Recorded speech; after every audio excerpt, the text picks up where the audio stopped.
Hi, everyone. Welcome to episode 4 of our Dream Big, Act Small podcast. This podcast is for those of you who refuse to accept the status quo and mediocrity and are striving to become local and global influencers in your communities. My name is Joey Jenkins, your host, and I am honored and privileged to have a role model, mentor, leader, and influencer who has been instrumental in my life since the day I was born, my older brother, Chris Jenkins. Welcome to the show, Chris. Hey, thanks for having me. You're too kind, brother. Good to see you. Privilege, as always. So, Chris, you, for the last 8.5 years, have been a coach and manager at Inside Track, working with college students. Can you tell us a little bit about your work there, what you've done, what you've learned in your experience? Yeah, so I was at Inside Track for 8.5 years. I started there in 2008, and it was a pretty unique company. And I remember the first thing was when I had to describe what I did, it was people never really understood it. But basically, and especially the side of the business that I focused on for basically all that time, was we worked with colleges and universities to coach students and help them identify why are they in college, what are they trying to do long term, and then work with them to plan and hold themselves accountable to doing that. So we basically work with students to stay in school, increase retention. So I started as a coach. I worked with a bunch of students over the years. I coached for over 5 years. Coach kind of rolls in between coaching and managing up to that time. And, I really believe in the value of higher education. It had a huge influence on my life, my college experience, which you shared a good amount of with me. Yep. And, and I think just really, if I think about what's the key to a better society, I really do believe it begins with education and critical thinking. And so that I really enjoyed working with people. It was a strength of mine, but I wanted to work with people in a way that I felt like did something that was better for them, and helped provide a service or improve their lives in some ways. So you not only got to coach college students yourself, but then you ended up managing over 50 coaches at Arizona State, I believe, and other campuses around the country in your tenure there? Yeah. Eventually moved into managing a couple of coaches and then eventually teams. And then most recently was managing a really large team we had. At the small time, we would go from, I think, about 36 managers and coaches to at our peak 81. And it was, that was a huge honor to get to work with really just an awesome team. And, the thing I will say, Inside Track is filled with awesome people. And I think one of the benefits that I've always gotten from working there that is sometimes a little bit easy to take advantage of is you are constantly in this environment about personal growth. And a lot of times it's more slated towards school or it's more slated towards professional growth. But really, to me, the crux of it is you're trying to figure out how can I develop as a person? How can I become a better person? And truly, I think I left Inside Track not just becoming a better professional and gaining a lot of skills and good experience, but I truly believe I became a better person. Just being in that environment. I've known many people who've worked at Inside Track, and I've seen it, grow their careers, their skills, their abilities, and the impact they've been able to have through the company has been tremendous. So I've definitely seen the impact from watching you do your incredible work from the side, as well as many other amazing influencers we know. Oh yeah, no, and influencers is a good word. Some of the best people I think on the planet are and have been there. And, something that we talk about is sort of, the ripple effect. So if you work with somebody and you have a positive influence on them, but also they are able to then take that and have a positive influence on others, that's one of the biggest ways to have an impact in this world. And those people are constantly doing that. So as a coach, can you tell us what your most impactful moment was in working with the students? Yeah. I think one thing whenever you're working with people and in any realm that's challenging and not something that's super easy, sometimes you work with students, they work really hard, and I think ultimately the right approach does tend to lead to a happy long-term outcome, but sometimes in the short term they didn't always graduate or stay in school, or they faced a lot of hardships, and that can be challenging. But there's also students that you would see that just overcame amazing odds, were super resilient. And the most recent story that sticks with me is I was on a beach in Mexico. We were planning for me and my fiance's upcoming wedding, and congratulations. Thank you. Honored to have her join the family. She's quite the influencer herself. She'll have to come on our show sometime. Oh yeah, absolutely.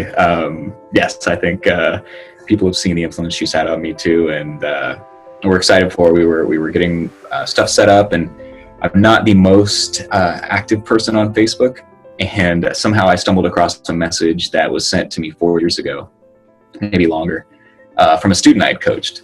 She was great, and it was just a message when I had left that particular account thanking me and wishing me well, as I had been out with broke my jaw. And I found this message years later, and I apologized 4 years later for not getting back to her and just seeing it, and asked how she was doing. And I'd have to go back over the message to remember specifically what it was she was doing. She was working with a university, helping them, I believe, do course design, and she was valedictorian, and said how impactful the meetings were to her, and that when she worked with students, she was able to take those same things and apply them to them. So, I mean, she was a great student, very open to code, was very successful, and it was great to hear that the meetings were valuable to her, but also that they had that ripple effect to others as well. Yeah, absolutely. That's great. It's great to see the impact you have like that. So you mentioned in that, you talked about resilience. I know you're familiar with Angela Duckworth's research and work on grit. Tell me what you think the role of that grit and resilience plays in not just college student success, but success in general and in our era.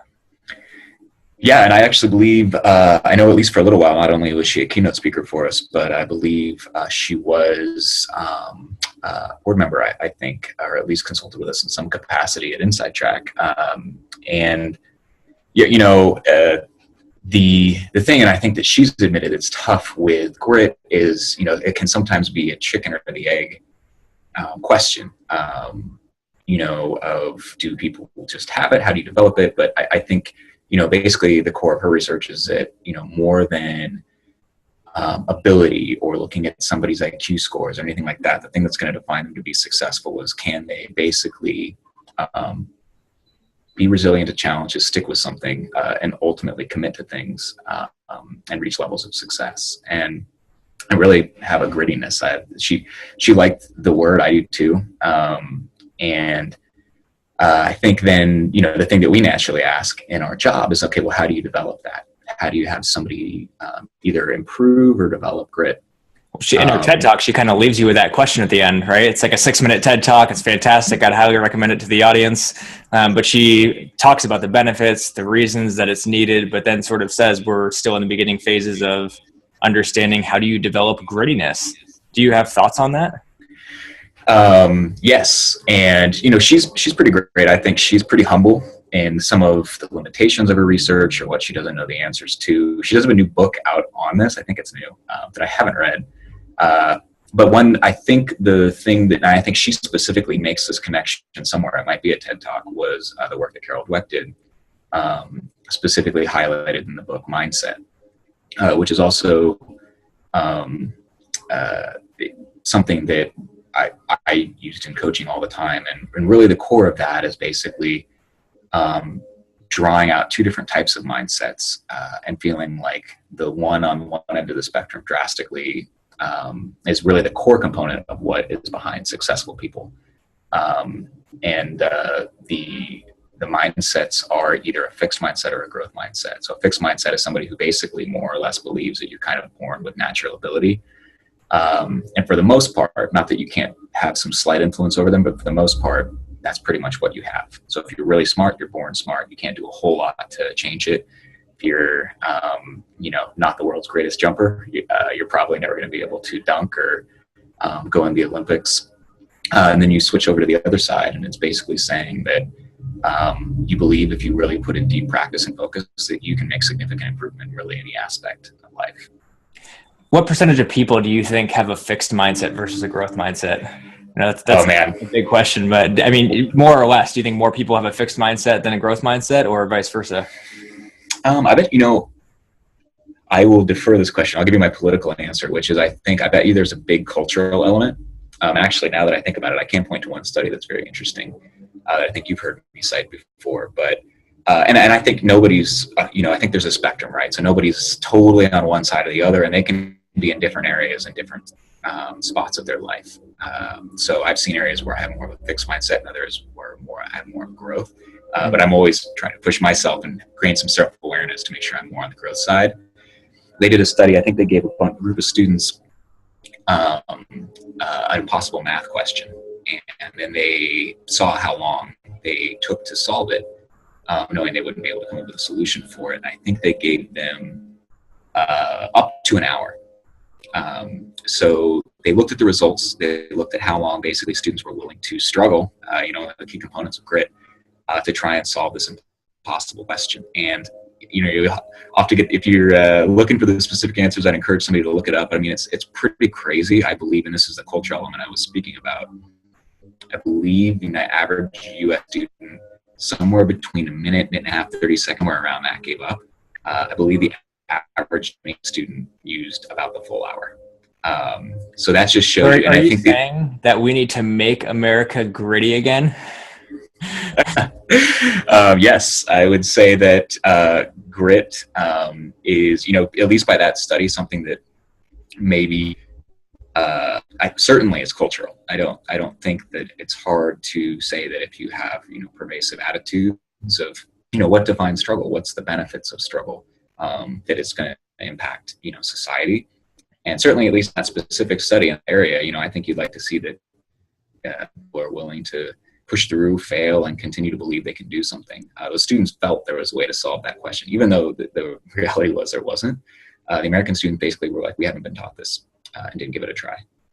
Well, I'm going to have to go back and reread the book Mindset, because I actually got a third of the way through it. You gave me it, and it got stolen from my car when my car was broken into last year. And so I just finished the book, Getting Things Done on Audible today. So I will go and re-download that book right after this to make sure I finish and get all of Carol Dweck's great insights.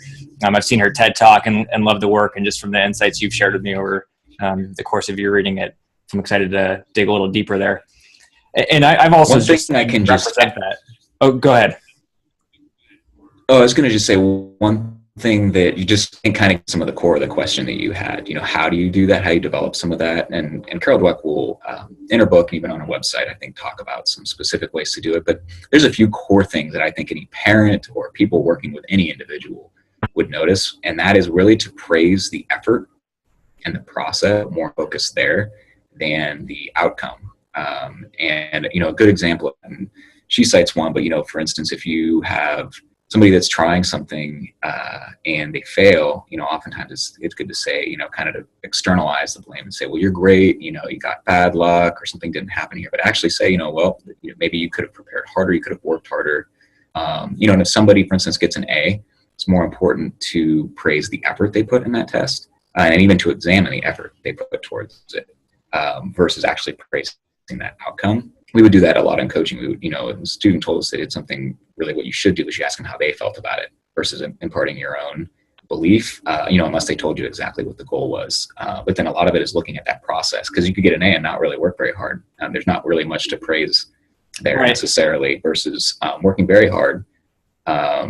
That's the process that's going to lead you to greater success down the road. So a lot of it is looking at praising the effort and showing people that they have the ability to get better, versus something that I think people do meant to oftentimes compliment and build people's confidence. But instead of praising their natural abilities, often that can make people feel like they are their natural abilities and they don't want to stretch themselves. And then if they finish short in something, that doesn't mean that you can view it two ways. Either, hey, that's a path to me. You know what? I'm not there yet. I need to get better. I need to put some time and effort into this so I can be where I want to be. Or I simply just don't have the natural ability to do this and I should quit. Yeah, no, that's great. As someone with 3 young kids, I will definitely keep that in mind and trying to figure out how to make sure they have a growth mindset as they age. Thanks for sharing that. So, Chris, you don't only do work with college students, but you're also the chair of the board of a nonprofit called Kidstarter. I'm a part of that nonprofit, full disclosure. But can you tell us why you're part of that organization in the first place, what you hope to accomplish, and why you think it's important, the work that's being done there? Yeah, if I had to boil it down to one thing, I'd say ripple effect. And I think, honestly, it's a way to get some easy wins on this. basically what Kidstarter does is it takes youth and basically provides a platform. So we have a platform for them to have projects and post their progress.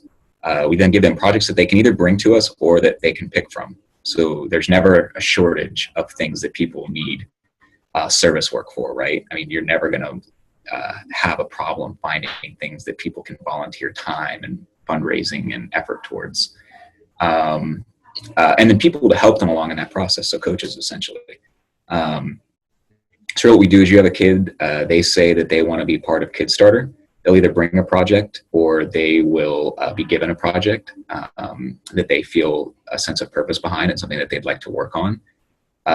And then they basically get a coach to help them work on it. So, I think really the end result there is not only are you doing good work, not only are these kids creating a positive difference in the world. For instance, I just completing a project with a group of juniors from Tiger High School. They're working on raising $2,000 for water filters for people in Haiti. Awesome. Love it. Yeah. And, they put in effort. They've been, really being creative and coming up with ways to raise the money. They had this great fundraiser at Burgerville where they talked to the manager and got them to be willing to donate a portion of the profits from a certain time period on a certain day. They went and helped serve food to people in exchange for that. They've been reaching out to their networks and really, I think they've been developing skills and also I think even more importantly than that, a belief in themselves as to being able to make a difference, and I think from that early age of doing things that are part of something bigger than yourself. In this particular instance, they actually worked with another Kidstarter in Haiti who was willing to donate hours to pick up garbage around the community in exchange for pledges. Thank you for your pledge, by the way. You bet. And, and I think it's cool. They actually got to meet over video conference with people in Haiti, get a little bit of cultural exposure, work towards a common good. And then, I think really it's setting them up not just to complete projects. That's a nice win. I think ultimately to develop an ability to serve others and be a part of something bigger than themselves. And I think that's something they can translate to other people as they get older. So I think a lot of the rewards we'll see from this work are actually decades and decades down the road. Well, I love a couple of things you talked about. I love the cross-cultural exchange and interaction there. It sounds like you're developing a growth mindset and grittiness in kids through this process. You're connecting to the coach and mentor and role models at an early age, and you're helping them become influencers in their local and global communities. So, you're not only an influencer yourself, but as somebody who is a full-time coach for a living, as well as the work you do, I know, I love the ripple effect concept you talked about there, and that's really what Kidstarter is doing and what you're doing through your work there. So I appreciate the work you're doing for the kids, as well as the work that those kids are then doing for the world. Absolutely. It's an honor. So can you tell our audience what you think the needs around the world are and their role in helping to meet those needs?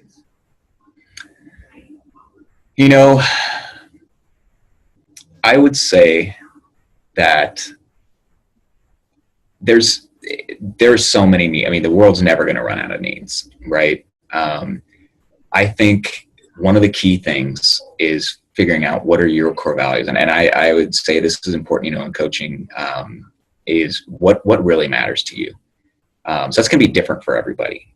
So if I was to tell you, hey, here's what I think the most core need in the world is, you're going to be less likely to be motivated by that than if it's something that really connects to something you care about. And whatever you care about, there will certainly be a need for it. Me personally, I think that income inequality is both an ethical issue, but also an economic one, where I actually do believe our economy and the world economy will suffer if it continues the trend that it's had. But I also just personally, when I think about the way society should be, I don't think that a very, very small percentage of individuals should control the huge amounts of wealth and have more than the population. So for me, that's a personal one, but it comes from my core values. And then, you say, okay, what can you do about that? And sometimes it's, you can think really big, and sometimes it can be on small scales too. But I would say really it's like find out what matters to you. And then look at what's going on in the world, read about what's going on in the world, and then find out how what matters to you connects to a problem and figure out how to solve it. I love that you said sometimes it can be really big, but there's small actions associated with it, because this is the Dream Big, Act Small podcast. And I am a firm believer that dreaming big is not only worthless, but potentially harmful if you're not willing to do the little things to make it happen. And that's how you start. If you want to be an influencer, you got to start small, one foot in front of the other. And it's those small actions over and over again that really add up to the influence that people are striving and hoping to create in the world.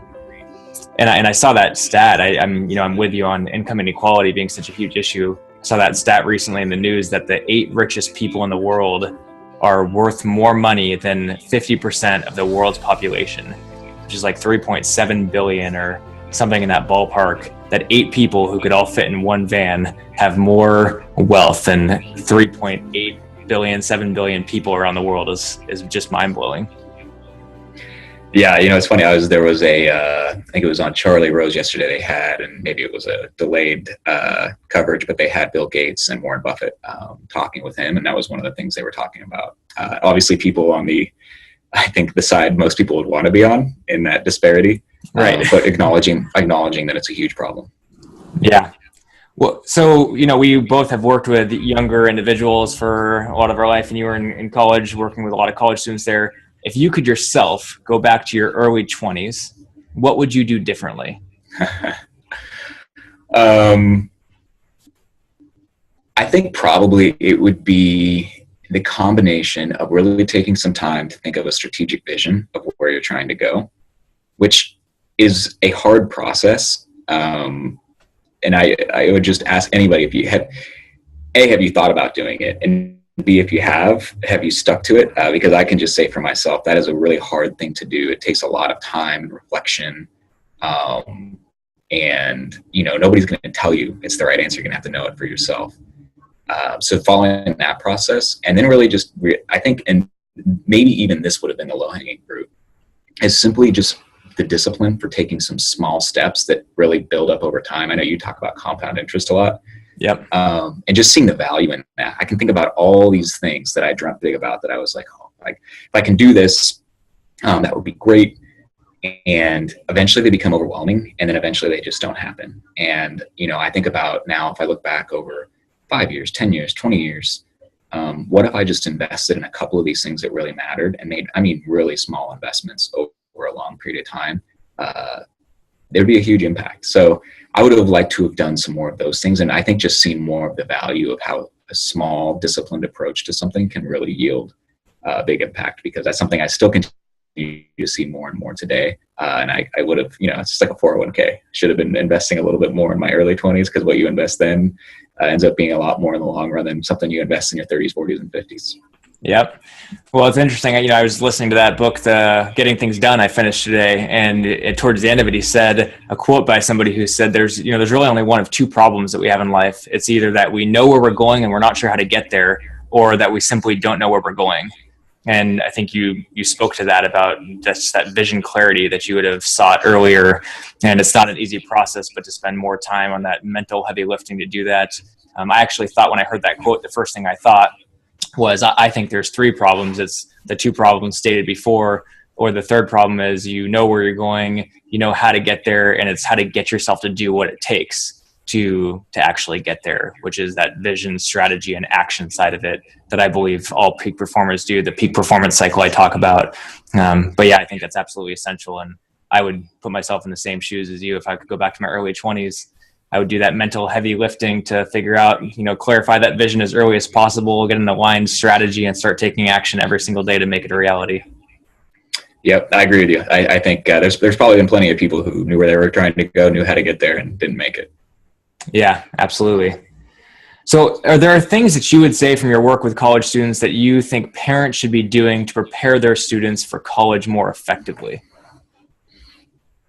Yeah, and honestly, it's what? Or even the students themselves that they should be doing.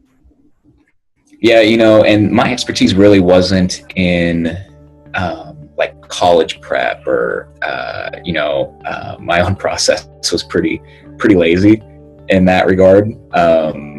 But I think for parents, it would just be willing to invest in your children's ability to develop resilience. And so a lot of that, I think probably one of the hardest things, and I'm not a parent myself, but I can just speak, maybe a little bit objectively, is that I think it's very hard to let your children face challenges and kind of let them work through that without just jumping in to solve it yourself. But that experience is valuable. And I know you and I have talked about how often growing up, when we did that, was really great. We were able to do that more. Where I think parents always want to try to help solve their kids' problems, but letting your kids actually work through challenges, and I think fail ultimately. And I think really framing failure as an opportunity rather than a sentence. And I think that's the big thing is I think people who really understand, as long as they look at failure as an opportunity and then they figure out how can I learn from it. I mean, that's kind of the core of, we think, other things you talk about, resilience, great. I think that's the core to success. So I think if students come in and they realize, hey, there's going to be some things I don't succeed at. There's going to be times where I doubt the decision I made. And a really important thing is following through on a commitment and dealing with hardship. I think that's important. And if there's one thing that I really enjoyed doing, it was I would have students write out a letter to themselves of what they would tell themselves in a moment when they're pretty clear and they're not emotionally involved in some kind of situation. They say, okay, when times are getting tough and you want to quit, what would you tell yourself? And then having them go back to that when the times actually got tough, in their own words. And oftentimes it's just hard to turn against yourself. Anybody, they can rationalize that anything they want, but if you just have the words that you basically told yourself, often they're probably going to still feel pretty true in a time when, you're feeling a lot of different things and a lot of emotion to quit. Yeah, absolutely. That's great. So final question in this final minute here would be, there's so much going on in the world right now. What is one thing that you think the world needs more of from us as citizens and individuals? Empathy. For me, that would be an easy one. I think especially the political climate, everything that you've seen right now, I think empathy is hugely powerful. And, to me, really trying to put yourself in somebody else's shoes and understand where they're coming from, especially if you disagree with them. I think it's key in negotiation. It's key in diplomacy. It's key in working with people. So whether it's your boss, whether it's an employee, whether it's somebody that you're coaching, whether it's even just somebody that you totally disagree with and have a hard time getting along with, ultimately cooperation and finding commonalities and then figuring out how to leverage what that person brings, what you brings to accomplishing something. Nobody really accomplishes anything great by themselves. And I think a huge ability to do that is just simply empathy. Really, we all have a lot more in common than we don't. And I think seeing that and as that as a starting place for conversations would yield a lot of benefit. I love it. I've been gaining wisdom from you my whole life. I appreciate you being on the show with us. I appreciate the influencer you are. I would encourage everybody to listen to Chris's words of insight and wisdom and go check him out at kidstarter.org to find out more about the work that he's doing through that organization. We will continue to try to inspire and challenge each other to grow and be more, do more, and give more. Thanks for being on the show with us today, Chris. And thanks for listening. Always a pleasure, brother. All right. Take care, everyone.